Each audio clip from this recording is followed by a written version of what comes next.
কোরআন নাযিল হয়েছে কোন মাসে, কোন রাতে? লাইলাতুল কদরের রাতে, লাইলাতুল কদরের রাতে।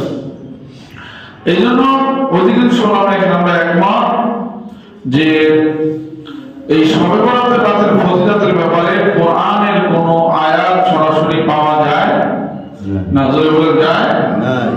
এখন কোরআনে যদি না থাকে ওইটা কি মানতে হবে না? কোরআন মানা যেমন জরুরি, রাসূলের হাদিস মানাও তেমন কি জরুরি। কোরআন না মানলে একজন মানুষ যেমন বেঈমান বা কাফের হয়ে যায়, আবার হাদিস অস্বীকার করলেও সেই ব্যক্তি আর মুসলমান থাকে না না। তাহলে সম্মানিত হাজিরিন,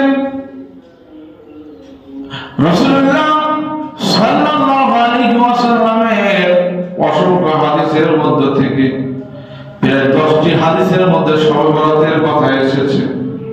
কয়টি হাদিসের মধ্যে? 10টি।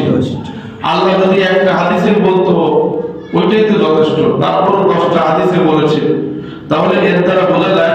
উদাহরণ দিলে আপনারা বলবেন, ধরেন আপনাকে একজন লোক সংবাদ দিল, ওই একই সংবাদ যদি আরো 9 জন দেয়, ওই সংবাদের উপরে আর মিথ্যা বলার কোনো সুযোগ আছে? নাই। জোরে বলেন নাই। কিভাবে মিথ্যা বলবে? কারণ এত লোক বর্ণনা করছে, একজন ভুল করতে পারে, সবাই ভুল করতে পারে না।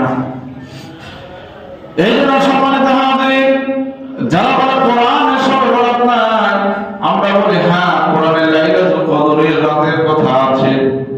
তবে আল্লাহ রাসূল সাল্লাল্লাহু আলাইহি ওয়াসাল্লাম তার অসংখ্য হাদিসের মধ্যে শবে বরাতের গুরুত্ব নিয়ে আলোচনা করেছে। সুবহানাল্লাহ।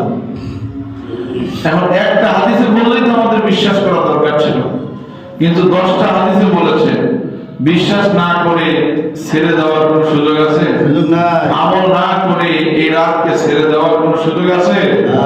নেই। সম্মানিত উপস্থিতি, এই রাতের ফজিলতের ব্যাপারে অসংখ্য হাদিস রয়েছে।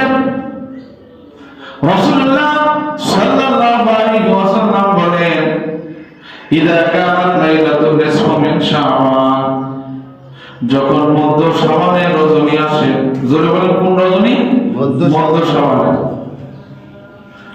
এই 15ই শাবান যখন রাত আসে, রাসূলুল্লাহ সাল্লাল্লাহু আলাইহি ওয়াসাল্লাম বলেন, ফাকুমু লাইলাহা ওয়া সুমু নাহারাহা, তোমরা দিনের বেলা রোজা রাখো আর রাতের